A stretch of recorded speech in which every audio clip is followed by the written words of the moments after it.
नमस्कार मित्रों, जय श्री राम। मैं विनोद लक्ष्मी नारायण शुक्ला। मित्रों, चर्चा करेंगे आज हम मजदूरों के ऊपर। मजदूरों का कोई शक्ल नहीं होता, मजदूरों की कोई पहचान नहीं होती। मजदूर तो केवल एक भीड़ का हिस्सा होते हैं और एक भीड़ होते हैं, बाकी उनकी कोई खुद की पहचान नहीं होती। उनकी खुद की पहचान उनकी टिफ़िन है, उनकी खुद की पहचान रुमाल में लपेटी हुई सूखी रोटियां हैं, उनकी पहचान हाथ पैर जोड़ते बाबू मालिक बोलते उनके शब्द हैं। यही उनकी पहचान है, यही मजदूर हैं। मित्रों, जिनके ऊपर हमारे देश की अर्थव्यवस्था टिकी रहती है, यही हमारे मजदूर हैं। और उनकी हालत आज ऐसी है कि कहने वाली बात नहीं। इतने दूर से अपने जहाँ जन्म स्थान है उस गांव से लेकर के और जहाँ उनको रोजी रोटी का इंतजाम करना पड़ता है, दौड़ना पड़ता है, भागना पड़ता है, और उनको मिलती है क्या? केवल एक भीड़ की निशानी। उनके पास पैसा नहीं मिलता क्योंकि उनकी इतनी कमाई नहीं है कि उनके पास पैसा हो। वो तो केवल रोटी खोजते हैं, किसी तरह अपने परिवार को चलाना है, किसी तरह जीवन जीना है। अपनी ज़िंदगी जीने की जद्दोजहद में पता नहीं कहाँ से कहाँ पहुँच जाते हैं। और उसमें ऐसी महामारी अगर आ जाए, कोरोना जैसी या बाढ़ जैसी या मुंबई में प्रताड़ना जैसी, कि मुंबई में एक बार बहुत प्रताड़ित हुए थे उत्तर भारतीय मजदूर, वो भी किसी महामारी से कम नहीं था। वो मंजर जब याद आता है तो आंखों में आंसू नहीं खून आते हैं। लेकिन मित्रों, सब कुछ भूल करके फिर अपना जीवन पटरी लाने की कोशिश में फिर उत्तर प्रदेश से पलायन शुरू। महाराष्ट्र में आ गए, मुंबई में आ गए, सूरत पहुंच गए। जहां कहीं ठिकाना मिला बस गए, जहां कहीं काम मिला लग गए, सिर्फ रोटी के लिए। उनको राजमहल नहीं चाहिए, उनको रोटी चाहिए। और ऐसी जिंदगी हो गई है कि आज उनके ऊपर किसी का बरद हस्त नहीं है कि कोई उनको सहारा दे, कोई उनको उनके घर तक पहुंचाए। ऐसी महामारी में मित्रों, ये महामारी में ये प्रताड़ना कब तक झेलेंगे, ये समझ के बाहर है। क्या कोई ऐसी सरकार हमारे उत्तर प्रदेश में नहीं है बनेगी कि जो केवल हमारे उत्तर प्रदेश वालों को, हमारे पूर्वांचल वालों को उनके गांव में, उनके गृहनगर में ही रोजगार की व्यवस्था करे, उनके गृहनगर में ही उन्हें रोटी मिले, उन्हें पलायन न करना पड़े। आखिर में कब तक वो भटकेंगे ऐसे रोटी खोजते खोजते? बहुत हो चुका है, 73 साल से यही हो रहा है। अब तो उनका हक नहीं तो कम से कम दया तो करो। सरकार चला रहे हो, सरकार में बैठे हो, थोड़ी तो शर्म करो कि उत्तर प्रदेश से इतने दूर दूर तक देश के कोने कोने में सिर्फ रोटी खोजने के लिए भटकते हैं ये मजदूर। और लास्ट में आप लोग देते क्या हो उनको? कुछ नहीं। बहुत ही भयावह स्थिति है मित्रों मजदूरों के साथ। आज जब पैदल जाते हैं मजदूर, रेल पटरियां खाली नहीं हैं क्योंकि रोड पर चलना उनके लिए दूभर है, पुलिस मारती है, तो रेल पटरियां पकड़ करके वो मुंबई जैसे शहर से उत्तर प्रदेश के लिए चल पड़े हैं। ट्रकों में भेड़ बकरियों की तरह भरे पड़े चले जा रहे हैं।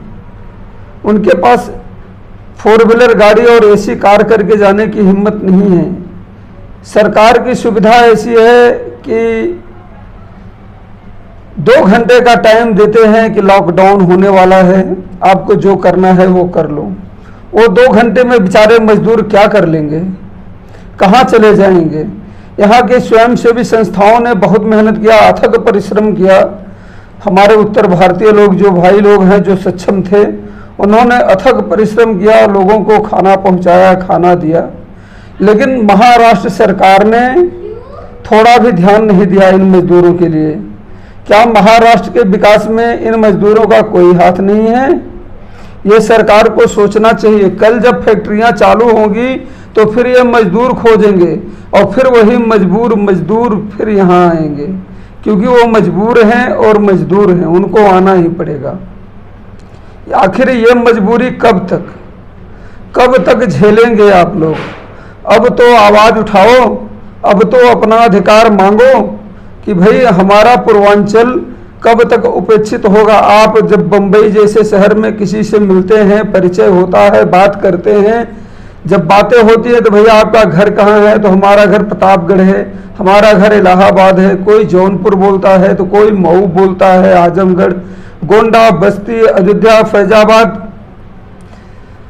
बलिया, देवरिया, गोरखपुर, महाराजगंज, सब जो भी मिलेगा आपको पूर्वांचल का ही मिलेगा। क्या हमारे पूर्वांचल में ऐसी व्यवस्था नहीं हो सकती कि हमारे पूर्वांचल के लोग अपने ही राज्य में, अपने ही गृह क्षेत्र में 10 रुपया कम कमाएं, लेकिन रोजगार उनको वहीं पे मिले, उनको सम्मान वहीं पे मिले, उनको जीने का अधिकार वहीं पे मिले। लेकिन ये बिना सोच की सरकारें, बिना दूरदृष्टि की सरकारें सिर्फ ये जानती हैं कि ये मजदूर हैं, ये चले जाएंगे, अपना कमाएंगे, वहाँ से पैसा भेजेंगे, हमें भी टैक्स मिलेगा, हमें कुछ करना नहीं पड़ेगा, बैठे बैठे पैसा आ जाएगा।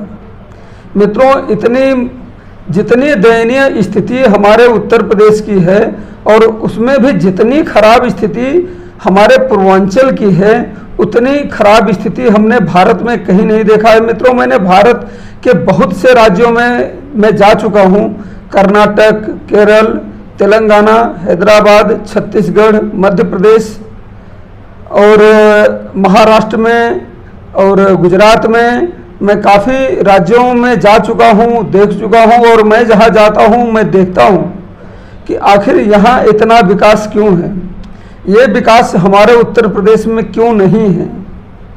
ये चीज़ जब सोचता हूँ मित्रों, तो मुझे याद आता है कि कभी मायावती थी तो हाथी बनवा करके, अंबेडकर गार्डन बनवा करके, पता नहीं क्या क्या बनवाया। मुलायम सिंह जी थे तो सैफई महोत्सव और मेला लगवा करके नाच गाना करवाने में व्यस्त हो गए। हमारे योगी बाबा तो भी आए हैं, मान लीजिए 2-3 साल हुआ, जो भी है कर रहे हैं, ठीक है, देखते हैं। इनको भी भाई एक पंचवर्षीय का समय दिया जाना चाहिए कम से कम कुछ बोलने के लिए। लेकिन हमारे प्रधानमंत्री जी का दूसरा कार्यकाल है, जो कि उत्तर प्रदेश से ही सांसद है और चुने गए हैं, और उत्तर प्रदेश में उन्होंने काफ़ी दौरा भी किया है। चुनाव जीतने के लिए, चुनाव जिताने के लिए जगह जगह 5 रुपए का टिकट लगा करके लोग भाषण सुने हैं उनका। वो दिन याद नहीं है प्रधानमंत्री जी को, लेकिन हमको याद है कि जब प्रधानमंत्री जी बनारस में रुके थे तो उन्होंने कहा था कि मैं अमूल डेयरी का कंपनी यहाँ खोल दूंगा, बनारस के क्षेत्र के जितने भी लोग हैं सबको रोजगार मिलेगा, हम इतना सक्षम बनाएंगे कि लोग 5 रुपए की चीज़ 10 रुपए में खरीद लेंगे। मैं प्रधानमंत्री जी आपके भाषण के काफ़ी हिस्सों को याद रखा हूं, क्योंकि मुझे बहुत उम्मीद थी कि हमारे प्रधानमंत्री जी मोदी जी हैं, आ रहे हैं और काफ़ी कुछ करेंगे। लेकिन मोदी जी आपने जितना निराश किया है, कहने वाली बात नहीं। अगर इतना निराश करना था तो आस ही क्यों दिया? आप भी आते मनमोहन की तरह, चुपचाप आते और चले जाते, इतिहास में तो दर्ज हो ही जाते। आपको भी पेंशन मिलता ही, जैसे जिस तरह से पेंशन मिलता है हमारे यहाँ एमएलए को और सांसद को, जिस तरह की पगार मिलती है, इनको खाली 5 साल ये रहते हैं मित्रों, आपके द्वारा चुने गए हैं, आपके जनप्रतिनिधि बनकर के जाते हैं, लेकिन ये भूल जाते हैं। जनप्रतिनिधि बन के जाने के बाद, जन सेवक बन के जाने के बाद में वहाँ माननीय महोदय बन जाते हैं। जब माननीय महोदय बन जाएंगे तो इनको आप कहाँ याद रहोगे? ये तो माननीय महोदय हो गए, महोदय जी तो एकदम भूल गए सब कुछ। उनको गाड़ी मिल गई, उनको सारा खर्चा मिल रहा है, सब आपकी कमाई पे जी रहे हैं। उनकी 7 पुश्तें आपकी कमाई से खाएंगी और आपकी 1 पुश्तें भी उनके भरोसे पे नहीं जी सकती, कि आपको ये न्याय नहीं दे सकते, आपके साथ न्याय नहीं कर सकते, आपके किसी भी मुसीबत में ये काम नहीं आएंगे। आप इनको आवाज़ दोगे तो सुनेंगे नहीं, क्योंकि ये महोदय हैं, ये माननीय हैं। आप लोग इतना ध्यान में रखिए, आपके पैसे से इनकी जिंदगी चलती है और ये आपको ही मजदूर कहते हैं। आपकी यही औकात है और इनकी एक कैपेसिटी है। मित्रों, बहुत हो गया, अब आवाज़ उठाइए, अपना अधिकार मांगिए, पूर्वांचल के लिए संघर्ष करिए। अब चाहे जो भी हो, हमें रहना है पूर्वांचल में, जीना है पूर्वांचल में और पूर्वांचल के लिए जीना है। इसके लिए हमें अधिकार चाहिए, हमें रोजगार चाहिए और पूर्वांचल में ही व्यापार चाहिए, इसके अलावा अन्य कहीं नहीं। अब अपने हक की लड़ाई आपको खुद लड़नी है, न तो आपके चुने हुए प्रतिनिधि आपकी आवाज़ बनेंगे और न तो आपकी आवाज़ आपके मुख्यमंत्री और प्रधानमंत्री बनेंगे। आपकी आवाज़ आपको खुद बननी होगी। ये मीडिया तो दलाल है, कहीं भी सरकार से आज तक प्रश्न नहीं पूछ पाई कि जनता की ये हालत के जिम्मेदार कौन है। ये गरीब मजदूरों की जो हालत है, इसकी जिम्मेदारी किसकी है? आज तक ऐसा प्रश्न कभी नहीं पूछा इन लोगों ने। डिबेट बहुत होता है, बहस बहुत होता है, हम लोग देखते हैं, लेकिन परिणाम नहीं होता। परिणाम कुछ नहीं है, क्योंकि उनको मालूम है कि हम तो चले जाएंगे, हम अपने गांव में वो हालत है हमारी कि हम तो ठहरे परदेसी। बस वही बात है। मित्रों, जय हिंद, जय भारत। वीडियो अच्छा लगे तो सब्सक्राइब करें, शेयर करें। जय श्री राम।